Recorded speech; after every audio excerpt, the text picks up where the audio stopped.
नमस्कार, कान्तिपुर समाचारमा स्वागत छ। सुरु गरौं मुख्य समाचारबाट।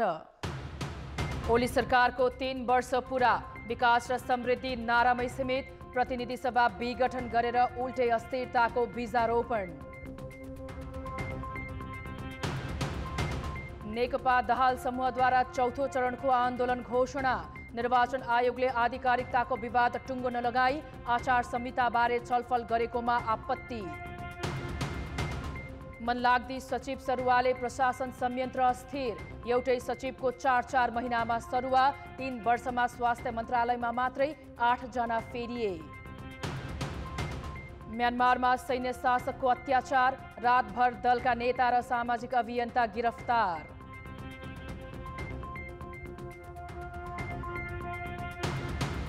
र राष्ट्रिय महिला लिगमा आर्मीको सहज जित, चन्द्रपुर 6-1 गोल अन्तरले पराजित।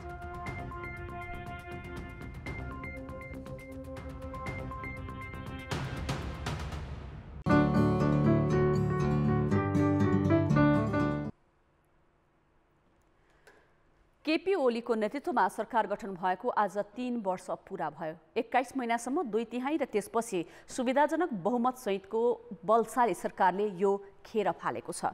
जनअपेक्षा अनुसार काम गर्न नसकेका प्रधानमन्त्रीले पार्टीभित्र अल्पमतमा परेपछि पुस 5 मा प्रतिनिधि सभा विघटन गरेर देशलाई नै अनिश्चयमा धकेलिदिएका छन्। आफूले सरकार सम्हालेको 3 वर्षमा कसैले गर्न नसकेको काम गरेको दाबी गर्दै आएका प्रधानमन्त्री केपी शर्मा ओलीको यो कार्यकाल भने कामभन्दा बढी कुरा विवाद र अस्थिरताको पर्याय बनेको छ। 2074 फागुन 3 मा सरकार सम्हालेका ओलीले सुरुदेखि नै विकास र समृद्धिका नारा बाँडेका थिए।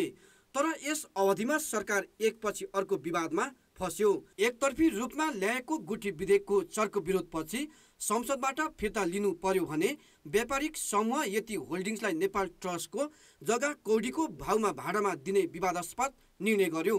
कमिसन मोलमोलाइको अडियो टेप प्रकरण र महामारी रोकथामका लागि बिना प्रतिस्पर्धा ओम्नी समूह मार्फत महँगो मूल्यमा स्वास्थ्य सामग्री खरिद गर्ने निर्णयले पनि सरकारको छविमा आघात पर्यो। संवैधानिक व्यवस्था र सर्वोच्च अदालतको परमादेश विपरीत संक्रमितको उपचारबाट हात उठाउने निर्णय त सरकारका लागि घातक नै हुन पुग्यो। त्यसो त झन्डै 2/3 बहुमत पाएर पनि प्रधानमन्त्री ओलीले दलहरूको विश्वास जोगाउन सकेनन्, जसले गर्दा कहिले समर्थन गुमाए भने कहिले सहयात्री दललाई सत्ताबाट गलहताए। दल विभाजन सम्बन्धी अध्यादेश ल्याउने प्रयत्न गर्दा गर्दै नसकेपछि अन्ततः अझ पार्टीभित्रको शक्ति सङ्घर्षमा अल्पमतमा परेपछि प्रधानमन्त्रीले प्रतिनिधि सभा नै विघटन गरिदिए।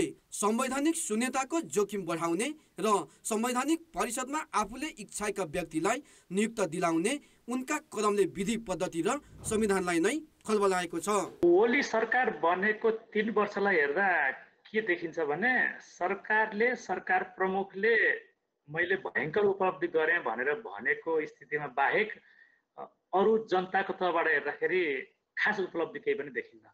बरु इतिहासमा यसलाई कसरी हेरिएला भने एउटा खेर गएको समयको रूपमा, त्यति राम्रो मौका हुँदा पनि खासै केही गर्न नसकेको रूपमा मूल्याङ्कन हुन्छ जस्तो मलाई लाग्छ। नियमित रूपमा जसको नेतृत्वमा जुन सरकार भए पनि आफै हुने खालका काम भइ नै राखेका छन्। तिनै कामलाई देखाएर मैले भयङ्कर गरेँ भन्नुको खासै तुक छैन। 3 वर्षमा निर्वाचनमा समृद्धिको नारा सहित बाँडिएको थियो, तर ती एउटै पूरा भएका छैनन्। घर घरमा ग्यासको पाइपदेखि पानी जहाजका कुरा प्रहसन झैँ लाग्छन्। बरु काम नगरी विकास आयोजना अलपत्र पार्ने ठेकेदारहरूकै स्वार्थ अनुसार सरकारले सार्वजनिक खरिद नियमावली संशोधन गरिदियो। 3 वर्षमा हुलाकी राजमार्ग 6 लेनमा स्तर उन्नति, डुबान क्षेत्रमा 4 लेनको आकाशे पुल, काठमाडौँमा विद्युतीय सवारी मात्र उपयोग गर्ने घोषणा गफमै सीमित छन्। 5 वर्षमा निःशुल्क वाइफाई, चक्रपथ रेल, निजगढ अन्तर्राष्ट्रिय विमानस्थल, खाद्यान्न निर्यात जस्ता घोषणाको कार्यान्वयनमा कुनै प्रगति छैन। 4 वर्षमा सक्ने भनिएको काठमाडौँ तराई द्रुत मार्ग पुरा हुने मिति टुङ्गो छैन। 10 वर्षमा प्रति व्यक्ति आय कम्तीमा $5,000 पुर्याउने र कर्णाली, बुढी गण्डकी, पश्चिम सेती लगायत विद्युत आयोजना तीव्र रूपमा अगाडि बढाउने प्रतिबद्धता 29 पृष्ठको घोषणापत्रमै सीमित छ। विकास, समृद्धि र सुशासनको प्रतिबद्धता जनाए पनि विकास बजेट खर्चको अवस्था निराशाजनक नै छ।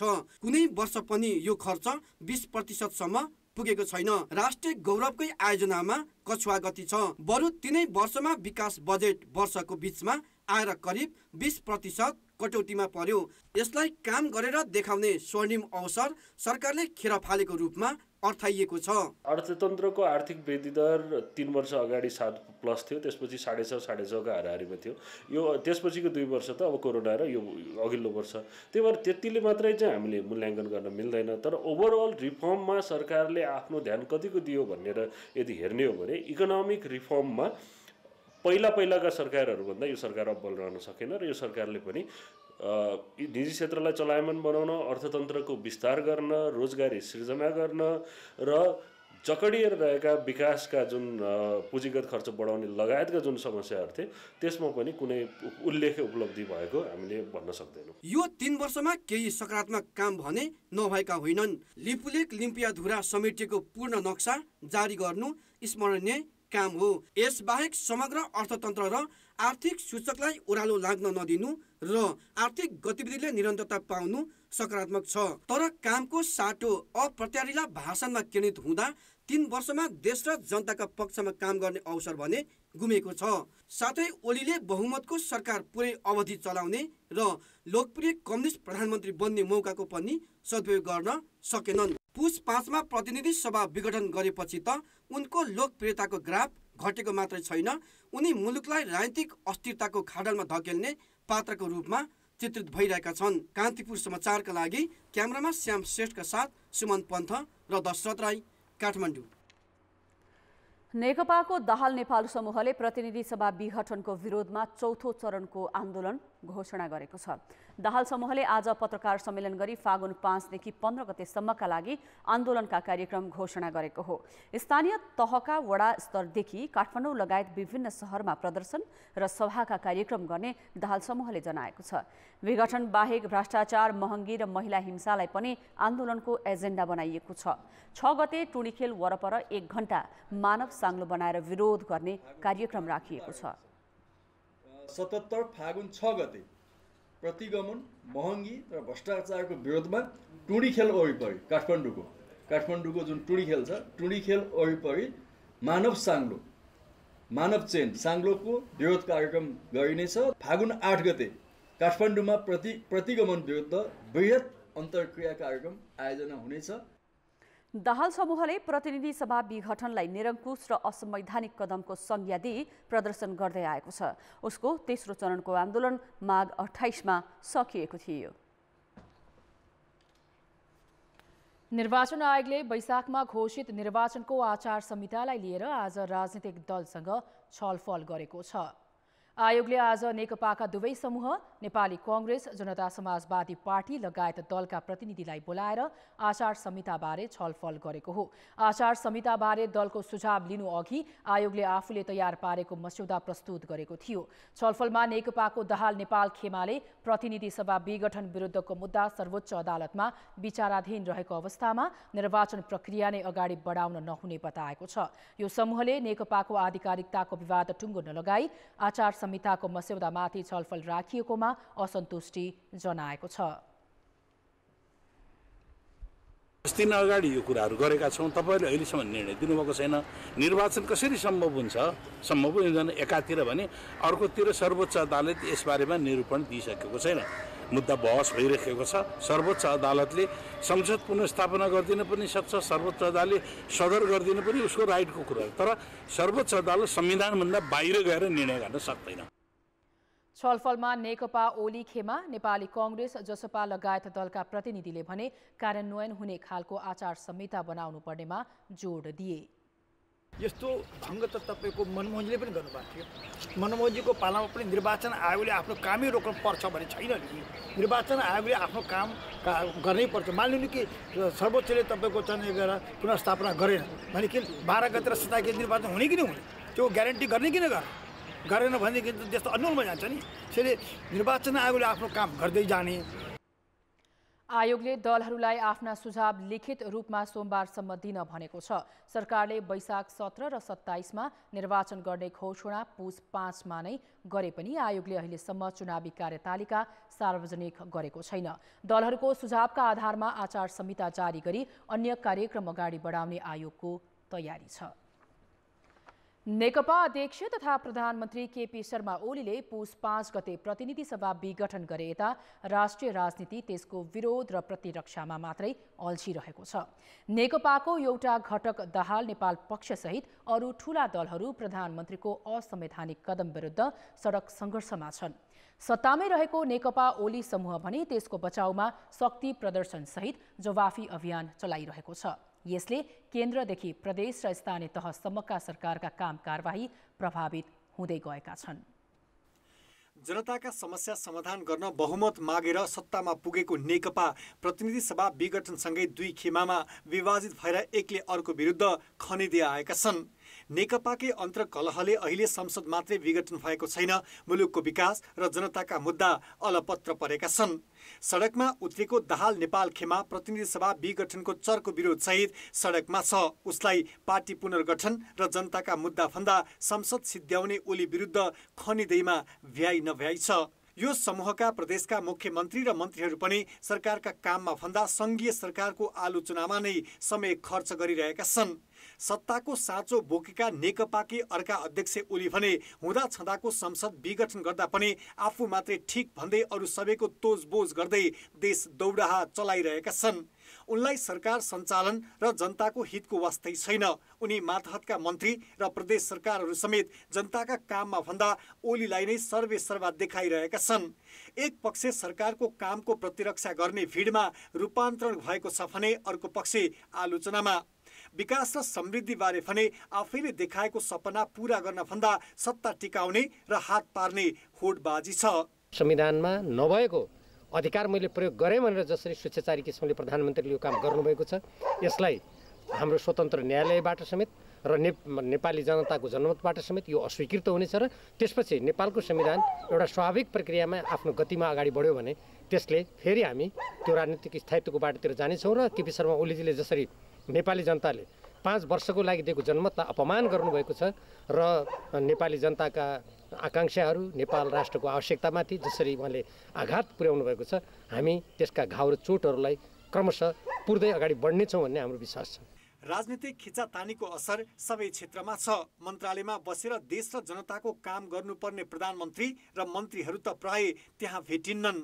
एउटा नेपाली लोकप्रिय उखान छ, खाने मुखलाई जुङ्गाले छेक्दैन। गर्ने मान्छेहरूका लागि राजनीतिक काम त जटिलताको बीच काम गर्दा मजा आउँछ नि। त्यसैले गर्दा मैले निर्माण विकासको काममा प्रदेश सरकारका सबै कामहरू पनि व्यवस्थित गर्ने र सङ्गठनात्मक काम पार्टीको त्यो पनि व्यवस्थापन गर्दै आएको हो। कथाले जे माग्यो राजनीतिमा गर्नै पर्दो रहेछ। ताजा जनादेशमा जाने, जनताले चुलोमा बस भनेर भन्दा राजनेता केपी शर्मा ओलीको नेतृत्वको नेपाल कम्युनिस्ट पार्टीले चुलोमै बस्छ।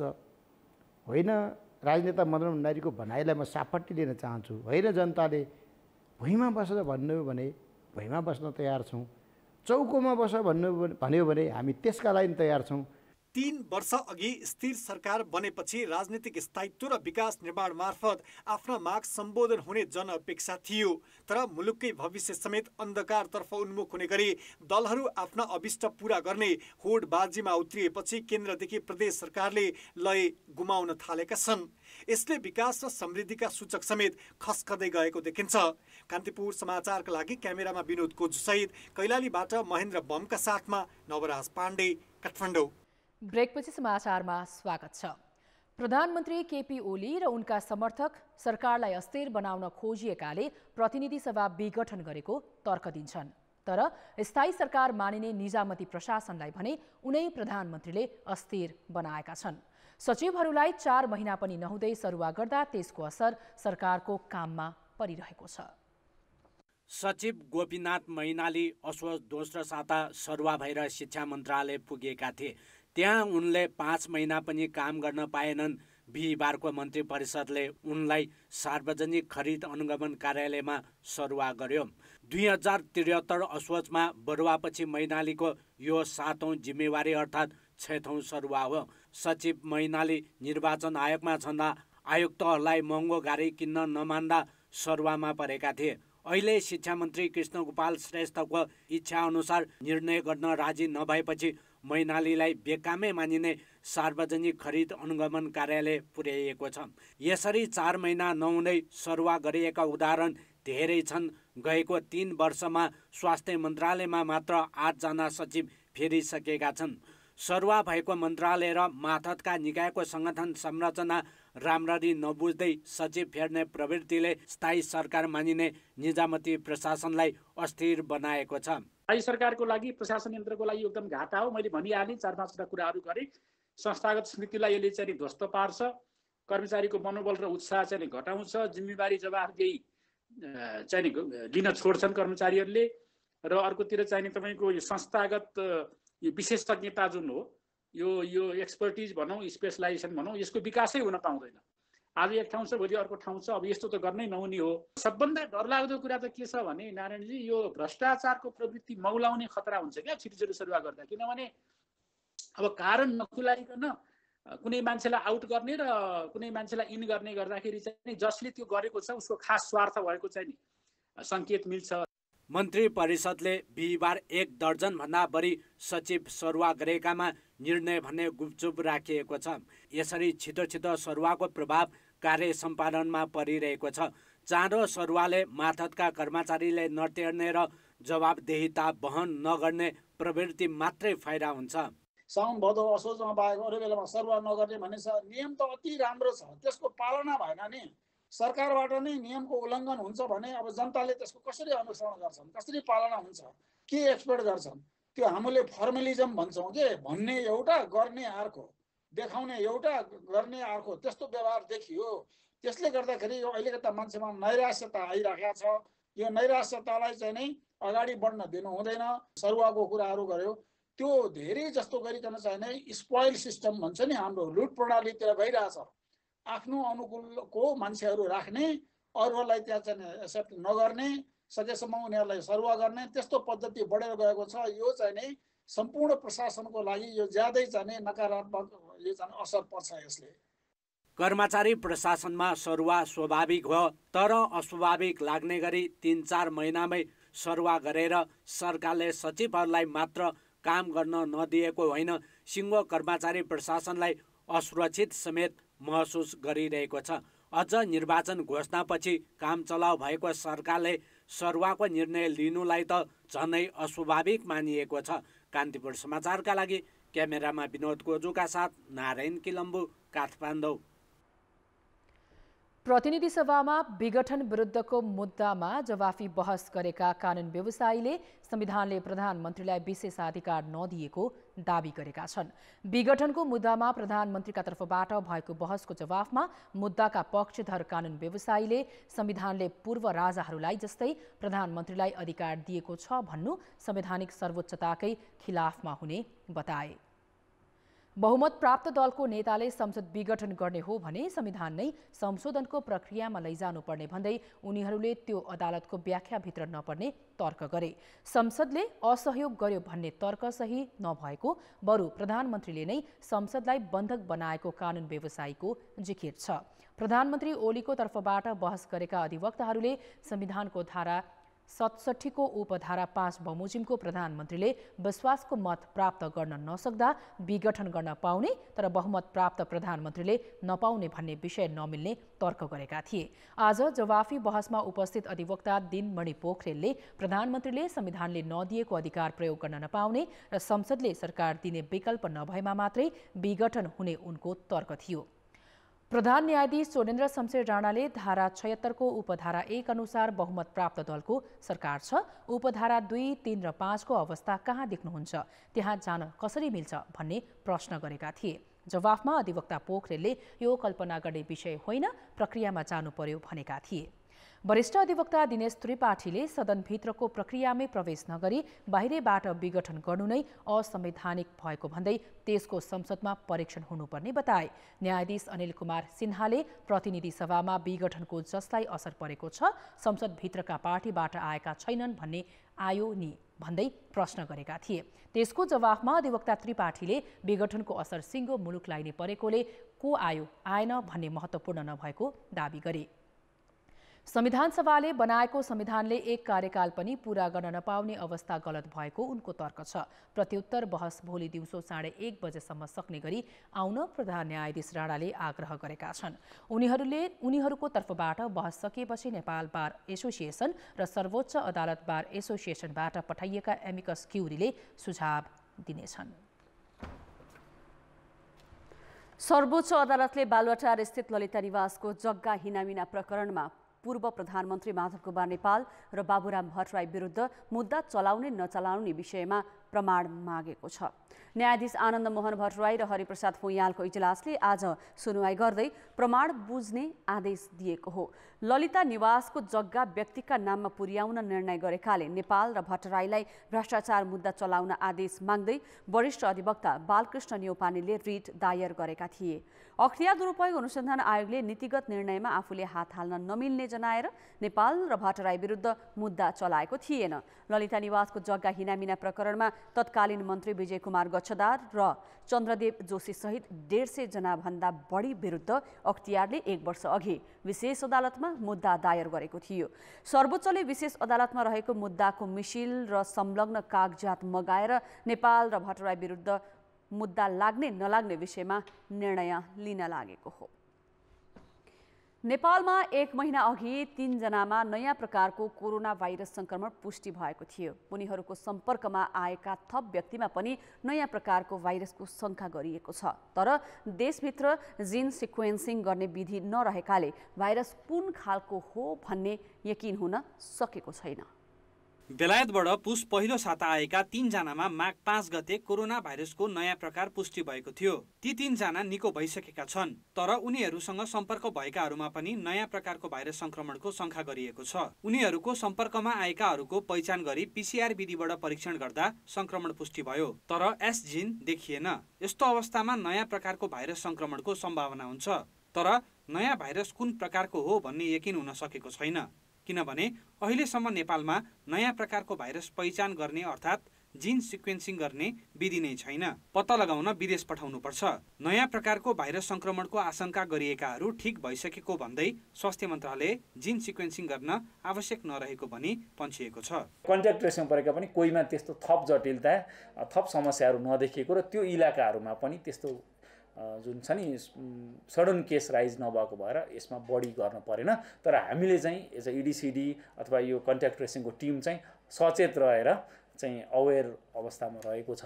आवश्यक पर्यो भने जिन सिक्वेन्सिङ गर्नु पर्न सक्छ भने एनपिएचएलमा रहन्छ त्यो चाहिँ, किनभने यहाँलाई थाहा छ होला अन्य पीसीआर गरेका नमुना पनि हामी 3 देखि 6 महिना त ल्याबमा राख्नुपर्ने कानुनी व्यवस्थै छ खास भन्ने भने हैन। त्यो अनुसारले सबैले राखेका छन्। पर्यो भने चाहिँ फेरि पुल गर्ने, फेरि टेस्ट गर्ने अथवा कुनै क्षेत्रमा यस्तो बढ्यो भने अरू स्याम्पलहरू पनि जाँच्न सकिन्छ। यसअघि 3 जनाको नमुना हङकङ लगेर परीक्षण गरिएको थियो।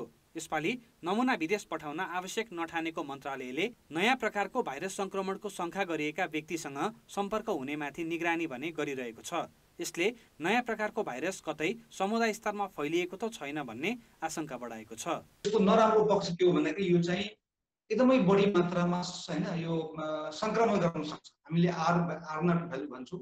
खास गरिकन यो एकजना व्यक्तिबाट चाहिँ जुन कोरोनामा लाग्थ्यो त्यो भन्दा बढी व्यक्तिमा चाहिँ यो सार्न सक्छ। र त्यसकारण अब अहिले हामी चाहिँ यो जुन भ्याक्सिन दिइरहेका छौँ त्यो भ्याक्सिन पनि यो वाइल्ड टाइप भन्छौँ हामी। वाइल्ड टाइप कोरोना भाइरस जुन पुरानो कोरोना भाइरस थियो त्यसको एगेन्स्टमा हामीले बनाएका छौँ। त्यसकारण त्यसको एगेन्स्टमा यो भ्याक्सिनले काम गर्छ। अब नयाँ भ्यारिएन्ट जुन युके भ्यारिएन्ट साउथ अफ्रिकन भ्यारिएन्टहरू अहिले जुन नयाँ म्युटेसन परिवर्तित रूप जुन हामी भन्छौँ भाइरसको, त्यसको एगेन्स्टमा काम गर्छ कि गर्दैन त्यो चाहिँ एउटा कन्सर्नको विषय हो। नयाँ प्रकारको भाइरसले बेलायत लगायत केही युरोपेली देशमा भयावह अवस्था बनेको थियो भने दक्षिण अफ्रिकामा त नयाँ प्रकारका भाइरस संक्रमितमा प्रभावकारी नदेखिएको भनी खोप लगाउन नै बन्द गरिएको अवस्था छ। शङ्का गरिएका स्थानमा द्रुत गतिमा नफैलिएको, मृत्यु नबढेको लगायत मापदण्ड देखाएर पन्छिरहेको मन्त्रालयले डढेलोका लागि आगोको सानो झिक्को पनि पर्याप्त हुने वास्तविकतालाई भने भुल्नु हुँदैन। कान्तिपुर समाचारका लागि क्यामेरामा विनोद गोजुका साथ कृपाल गौतम, काठमाडौँ।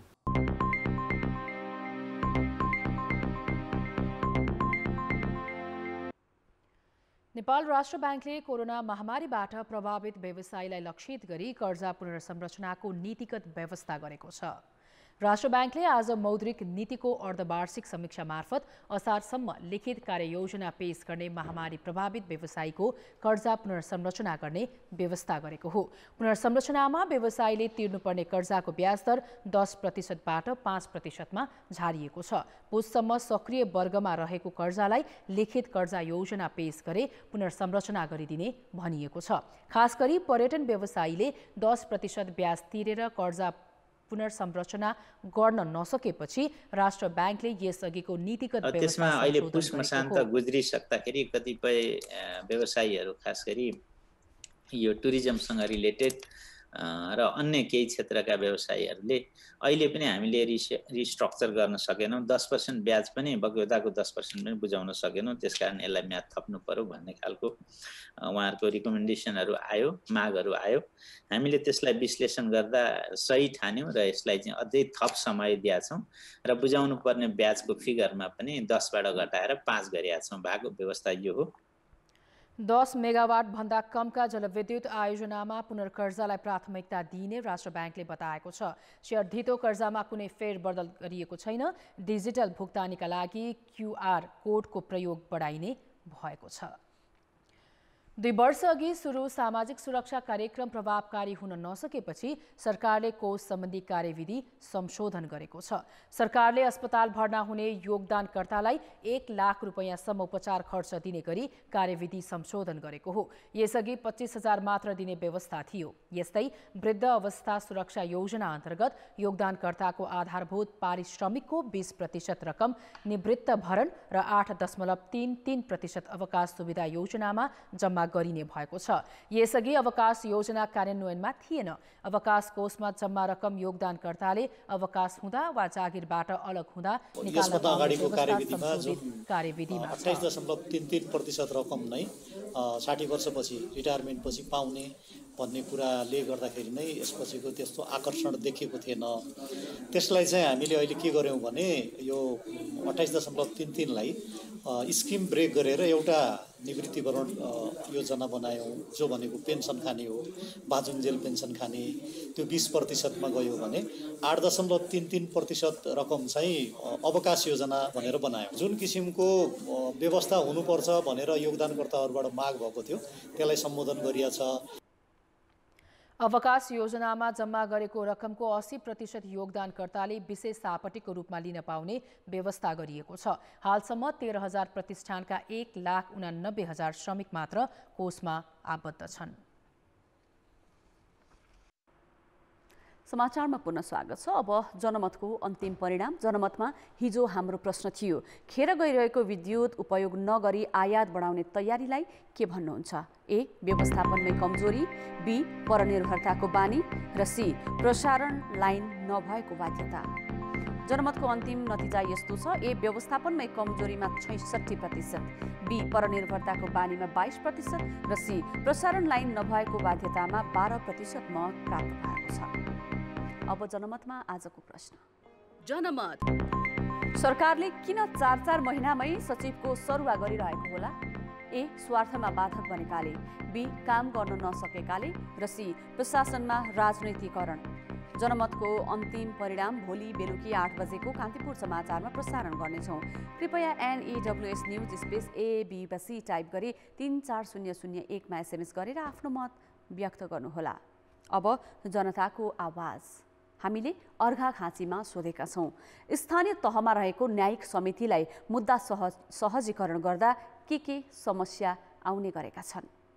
जनताको आवाज। न्यायिक समितिका संयोजकहरू कानुनको विद्यार्थी नभएको, न्यायिक समितिका सदस्यहरूलाई पनि क्या यो कानुनी समस्या रहेको हुँदा अलिकति समस्या छ। धेरैजसो त श्रीमानबाट पीडित भएको हुनुहुन्छ अनि त्यसपछि सासु ससुराबाट पनि पीडित भएको हुनुहुन्छ। त्यो छलफललाई उहाँहरूको घर गएर मिल्नुहुन्छ कि भनेर अनि वार्डमा ल्याएर मिल्नुहुन्छ कि भनेर छलफल गराउँछौँ। पालिका स्तरमा हामीले चाहिँ इजलासको व्यवस्थापन राम्रो गर्न सकिरहेका छैनौँ। नियमित रूपमा कर्मचारीको व्यवस्थापन त्यहाँ भइरहेको पनि देखिँदैन। मिलापत गराउन सके हामी गराएकै छौँ, नै भने हामीलाई छोडपत्र गराउन मिल्दैन। अधिकार धेरै पाइएको छैन। सुरक्षाकै गाह्रो छ। अब हामीले त्यो सुरक्षाहरू हामीसँग छैन। अन्यत्र जाँदा पनि ठिक हुन्छ अथवा त्यो प्रहरी कार्यालय अलि ठुलो निकायमा हुन्छ, यो सानो ठाउँमा यहाँ केही हुँदैन भन् जस्तो त्यस्तो खालको उनीहरूले सोचेका हुन्छन्।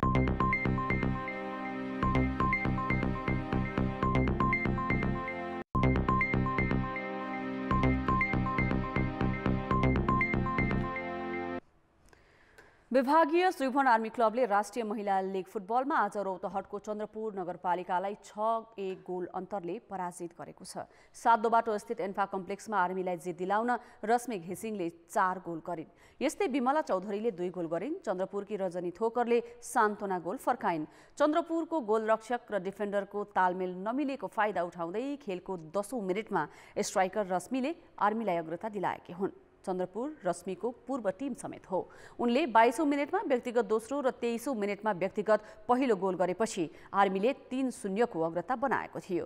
पहिलो हाफको इन्जुरी समयमा चन्द्रपुरकी रजनीले 1 गोल फर्काइन्। खेलको 50औं मिनेटमा रश्मिले पेनाल्टीबाट ह्याट्रिक पूरा गर्दा आर्मीले 4-1 को अग्रता बनाएको हो। चन्द्रपुरको डिफेन्डरले हेमा चौधरीलाई डी बक्सभित्र फाउल गरेपछि आर्मीले पेनाल्टीको अवसर पाएको थियो। 56औं मिनेटमा बिमलाले व्यक्तिगत दोस्रो गोल गरिन् भने 61औं मिनेटमा रश्मिले व्यक्तिगत चौथो गोल गर्दै आर्मीलाई 6-1 को जित दिलाएका हुन्। जितसँगै आर्मीले 10 खेलबाट 25 अङ्क जोडेको छ। सहाना प्रधान स्मृति महिला राष्ट्रिय हकी प्रतियोगिताको उपाधि विभागीय टोली नेपाली सेनाले जितेको छ। कञ्चनपुरको महेन्द्रनगर स्थित खेल मैदानमा आज भएको फाइनलमा आयोजक सुदूरपश्चिम प्रदेशलाई 2-0 गोलले हराउँदै नेपाली सेनाले उपाधि हात पारेको हो। नेपाली सेनाका तर्फबाट सरिता मेचे र निलिमा पाण्डेले 1-1 गोल गरे। विजेता टोलीले 50,000 र उपविजेताले 30,000 नगद पुरस्कार प्राप्त गरेका छन्। माघ 29 गतेदेखि सञ्चालन भएको प्रतियोगितामा प्रदेश 1, 2, गण्डकी र सुदूरपश्चिमसँगै नेपाली सेनाको विभागीय टोलीको पनि सहभागिता रहेको छ। नेपाली सेनाका वीरेन्द्र सिंह साउद र सुशीला चन्दले तेस्रो बीपी मेमोरियल राष्ट्रिय कुस्ती प्रतियोगितामा विजयी सुरुवात गरेका छन्। सुनसरीको कोशी गाउँपालिकामा आज भएको उद्घाटन खेलमा 86 केजी उमेर समूहमा साउदले लुम्बिनी प्रदेशका भुवनेश्वर यादवलाई पराजित गरे। यस्तै 65 केजी उमेर समूहमा सेनाकी चन्दले बागमती प्रदेशकी शिवानी दुबेलाई पराजित गरिन्। 70 केजी तौल समूहमा नेपाल पुलिसका धर्मेन्द्र यादवले बागमतीकै मनोज यादवलाई पराजित गरे। भोलिसम्म चल्ने प्रतियोगितामा 2 विभागीय टिम सहित 7 वटै प्रदेशको सहभागिता छ।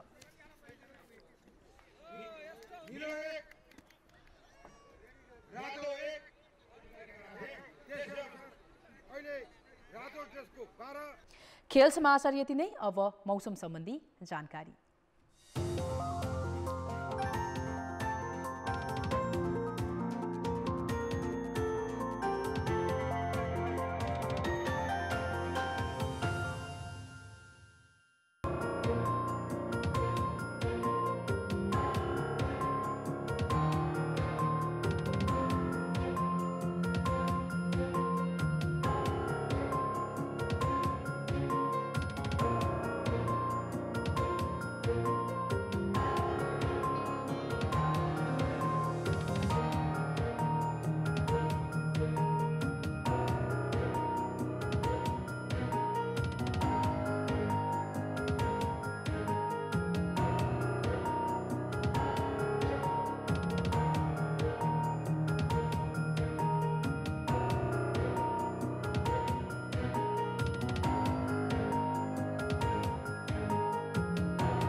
कान्तिपुर समाचार अहिलेलाई सकियो। कान्तिपुर टेलिभिजन हेर्दै गर्नुहोला। नमस्कार।